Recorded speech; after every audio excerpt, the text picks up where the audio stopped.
Hi guys, let's talk about unmanageability. We're in the context of step 1 of the 12-step recovery program.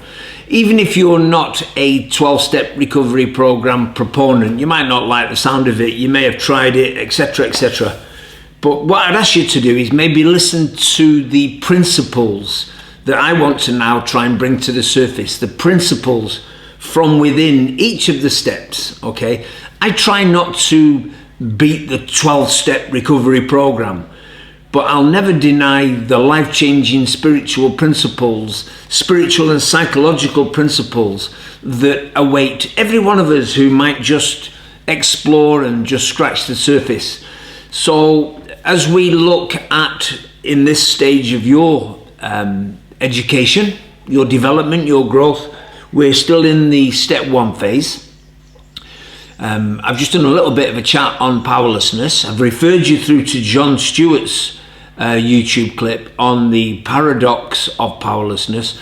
And now I just want to try and supplement that lecture, that talk, with a chat to you now on the concept, the life-controlling concept of unmanageability. Unmanageability. When I first went into the treatment centre, it was known as a 12-step treatment centre, and just let me add there that there's no such thing as a 12-step treatment centre. Okay, the 12-step program is not a 12-step treatment program, it's a 12-step recovery program. You can only do the steps when you come out of a treatment centre. Any good treatment centre won't call itself a 12-step recovery centre. They will introduce you to, and should in all honesty maybe promote themselves as a foundational, the 12-step foundation treatment program, because steps 1, 2, 3, 4 and 5 really go inside, and that's where we have to deal with the addiction. That's where we can treat the addiction. So I know it sounds like I'm splitting hairs and it's about semantics, but people hear 12-step treatment centre and then they pay for 12-step treatment, and the 12-step treatment program is a recovery program. Okay, step 1, one of the first talks I heard on step 1 was in a treatment centre, and this lady, she said, as soon as I start to drink I can't stop and life becomes shit. That was her interpretation of powerlessness and unmanageability. Can't stop and life is shit. Okay, now it resonated with me. I identified with it, completely identified with it, and it scratched me where I was itching at that point. But I've got to say, it didn't take me long to start a craving, almost like a craving. I need to know more. I need to understand this, man. I can't fly off the back of that statement and hope to stay clean and sober. I need to know what's wrong with me, man. I want to know, why did it go pear-shaped like that? For crying out loud. I come from a good home, from good family. I did 14 years in intravenous heroin and amphetamine addiction, saying yes when I mean no, no when I mean yes, trying to give advice when I don't know what I'm talking about, mixing with misfits to try and fit in, and then trying to get my identity from people who don't know themselves. I could identify with powerlessness because when I started I couldn't stop. But I needed to know more about all that spiritual and psychological and relational chaos, because I always believed that's exactly what I've got to work on, man. My powerlessness over my addiction, here's the remedy, here's the vaccine for my powerless over my addiction. Don't pick up that first drug. End of story. Here's some advice for you, man. Here's a world-changing addiction treatment program in one sentence. Don't drink, see what happens. There you go. And that's all I needed to do. I could get that about my powerlessness. I knew as soon as I start, there's no saying when I'm going to stop. But when it came to the unmanageability, I had the tendency of thinking that the powerlessness caused the unmanageability. And it wouldn't settle. It wouldn't settle. It really wouldn't, eh? So I want to talk to you about unmanageability before, during, and after addiction. In my opinion, step 1 of the 12-step recovery program, step 1 of any recovery program, should simply focus on the powerlessness, the absolute raging carnage that takes place as soon as, immediately after that first drink, okay? As soon as we start to drink, nobody knows if or when it's going to stop or what's going to happen. I get that. I think the first step to recovery is absolutely facing and embracing I've lost the right to even consider drinking again. The risks are ridiculously against me. The risks are piled against my family, my loved ones, if I drink. Once I start, I cannot tell you if or when it's going to stop, okay? I think that's step one. I think there's enough there to cause a real deep sense of post-traumatic stress, depression, cognitive dissonance. You'll find cognitive dissonance in one of our lectures. Have a look at the recovery, true and false recovery clip. I think we might talk about cognitive dissonance in there.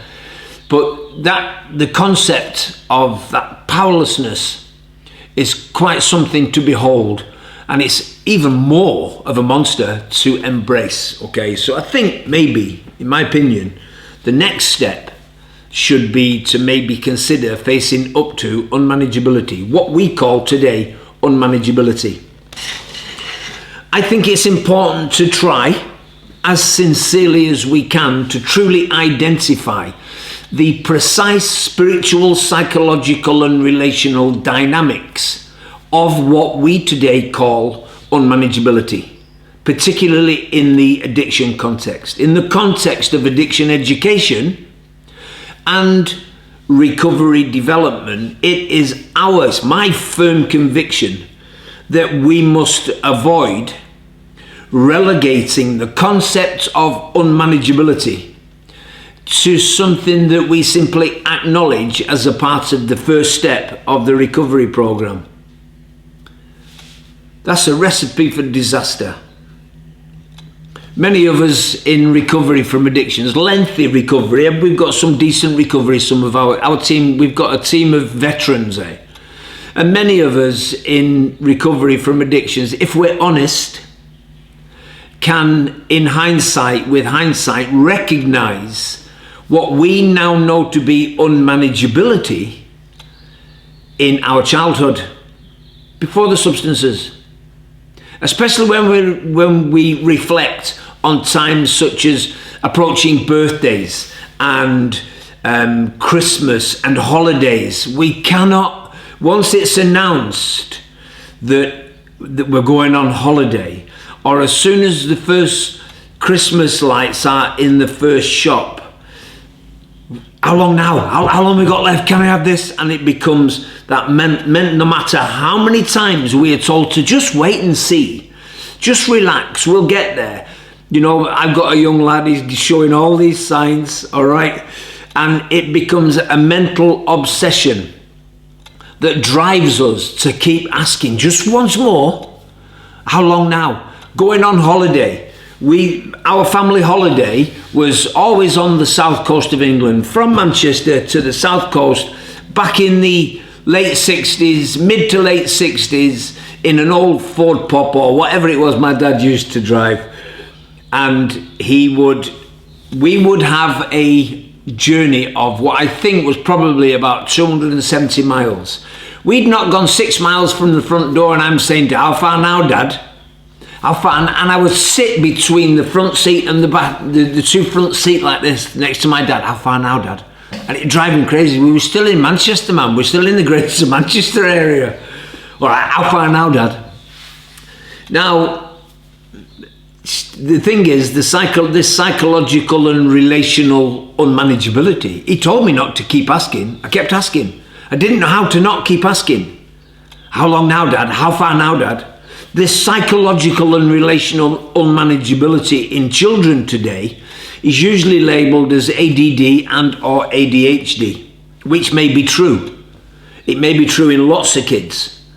But what I'd like to know is, could it not also be true that our psychological and relational unmanageability as children may have just been the hallmarks of attempted expressions of a frustrated genius. I want you to think about that. Today it's called ADHD and ADD, and I want to know, could these signs and symptoms of what we call unmanageability and or ADD, ADHD, could they not also possibly be the behavioural acting out of the inability to express the frustrated genius within ourselves? Because I've never met a stupid addict, I've never met a stupid ADD, I've never met a stupid ADHD. There's always a frustrated genius lacking sensitive handling and personally relevant inspiration. From personal experience as a child, I was constantly frustrated and intimidated, terribly intimidated by anything to do with maths, science, history, and reading out loud in class at school. I hated it. It caused an immense wave of anxiety. Not knowing how to express the anxiety, I went away feeling laughed at, ridiculed, angry. I became a bully.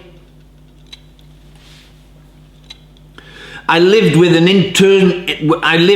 internalized social anxiety, which inevitably left me in a state of feeling angry and defensive against what felt like a scary world.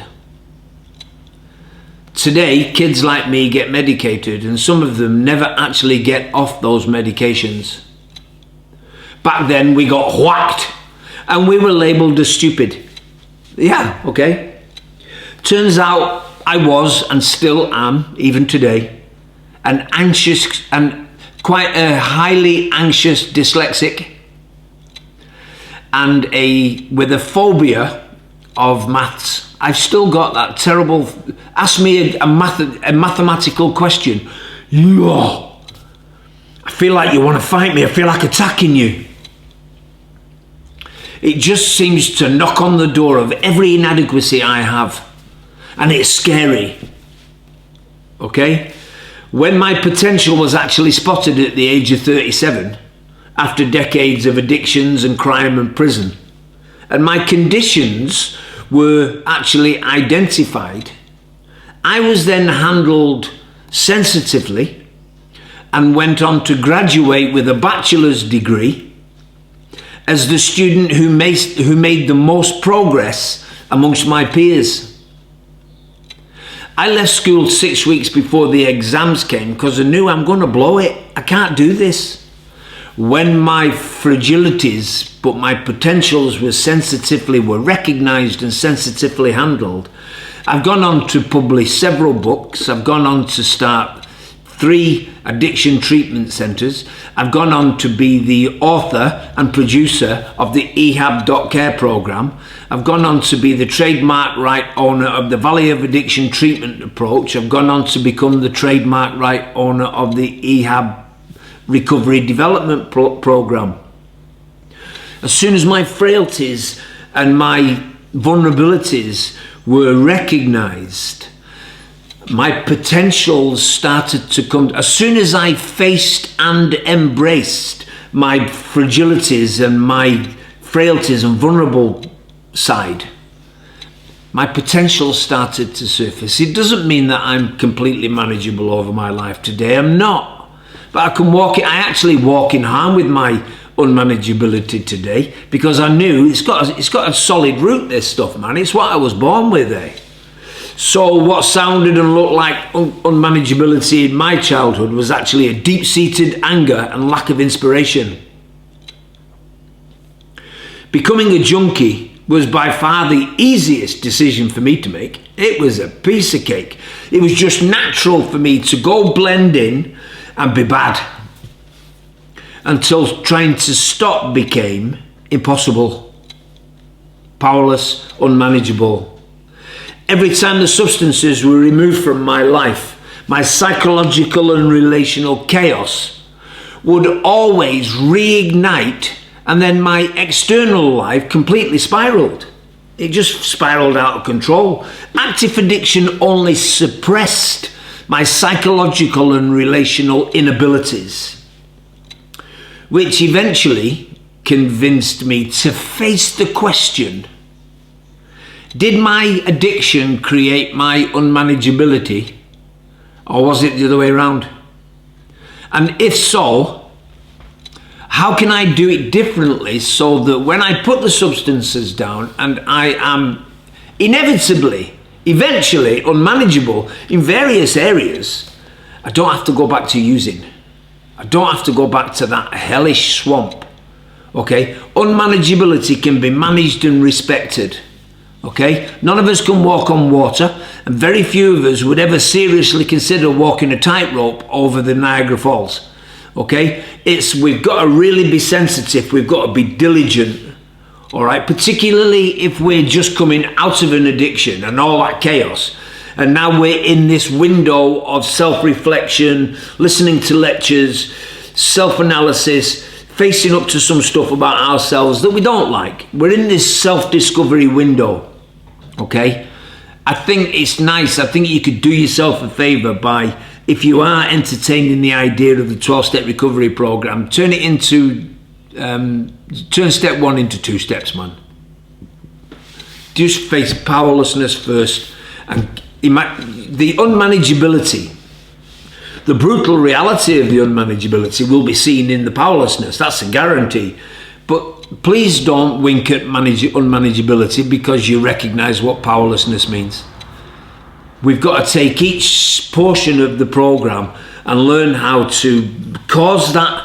We've got to learn how to try and get the reality of unmanageability, spiritual, psychological and relational unmanageability, before, during and now after the substances. It's got to become a subjective reality.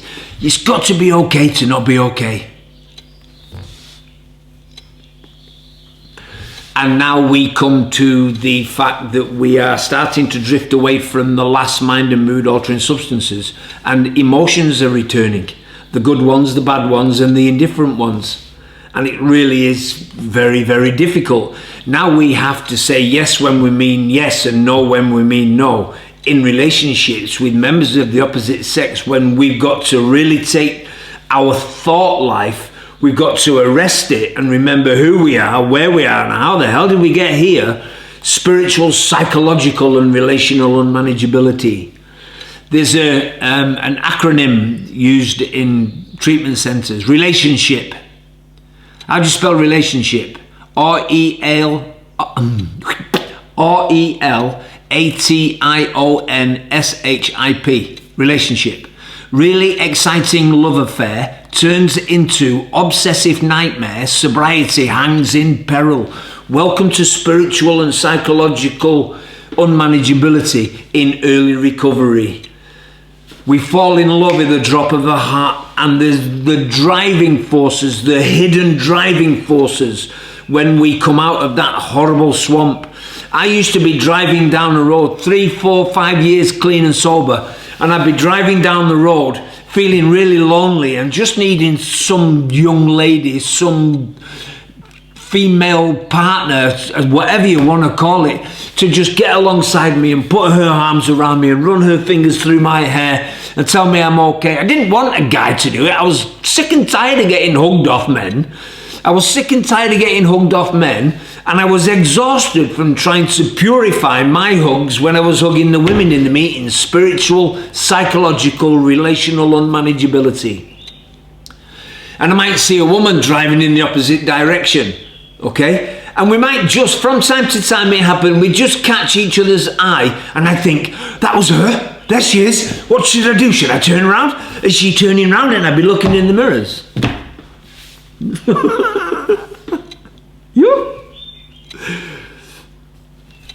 Emotional turmoil, neediness, a desire for intimacy. I couldn't cope with intimacy. Intimacy is sex. Relational unmanageability. Now, a little bit down the road, man. Been around the block a few times, made some stinking mistakes, man. Okay? Not because I'm bad, sad, or evil, which I can be, but generally because I mean well when I go into relationships. And I think because I mean well, I'm going to do well. It doesn't work like that. There's my psychological unmanageability. Relationships in early recovery can be absolute turmoil. And here's why, briefly. When I come out of addiction, and if I go into a program like this, I'm going to find out some stuff about me that needs to change, that I need to face up to. I need to face them and embrace them, and more often than not, share them to death. But as I'm finding characteristics and personality traits about me that I don't like, I have to start seeking the guidance of others for what kind of personality trait I must adopt. As this one is taken off, as I share this one to death, a new one needs to come to life. Okay? And as I'm doing that, because I think, because I mean well, I think I'm going to do well. And I always, inevitably, cause more hurt than healing whenever I got close to anybody, particularly on a romantic level.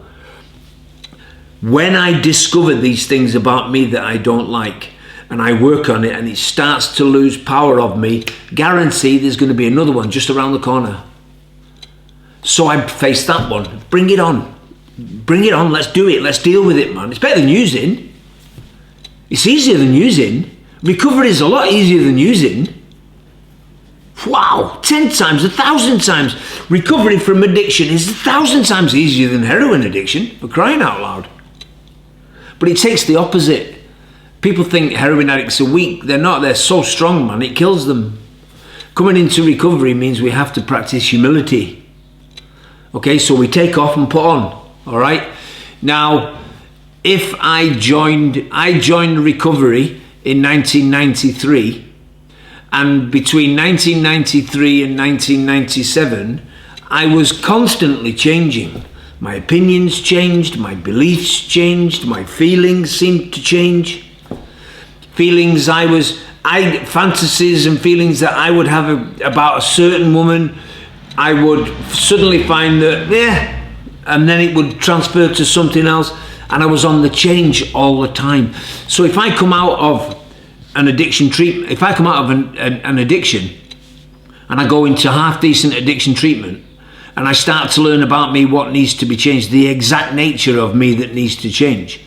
If I get into a relationship with a lady at that point, okay, one of two things has got to happen. Either I've got to stop changing so that I can be the guy that she wanted to get into a relationship with, or she's going to within a year, I don't know where I stand with this guy. He changes his mind like the weather. You're supposed to change. Change is how you regain a degree of manageability in your life. As you are at this, it didn't work. It didn't work. Unmanageability, it's colossal, but it's like Toys R Us, man. You know, when you go into Toys, even now, I could take my youngster, like 6 or 7 years ago, at the age of, I'd take my son into Toys R Us, and I'd get lost, I'd leave him, man. You go your way, and I'd be playing with the guns and trying on Spider-Man masks and all that kind of nonsense. That's what, when we face and embrace our unmanageability, when we face and embrace all the things that need to change about us, we can see, if I do change this, I will actually be the person I yearn to be anyway. It's colossal. It's a lifestyle. Facing up to unmanageability is a lifestyle. And you'll do really, really well and then completely blow it. C'est la vie. Winston Churchill said, success is going from disappointment to disappointment without giving up. Welcome to treatment. Welcome to addiction education. I do hope you join the 12-step recovery program. If you don't, I'm still going to work with you, man. But I want to say to you, if you want to assess how well you're doing, you got to assess yourself how you go from disappointment to disappointment without giving up. Welcome to the recovery program, and God bless you all.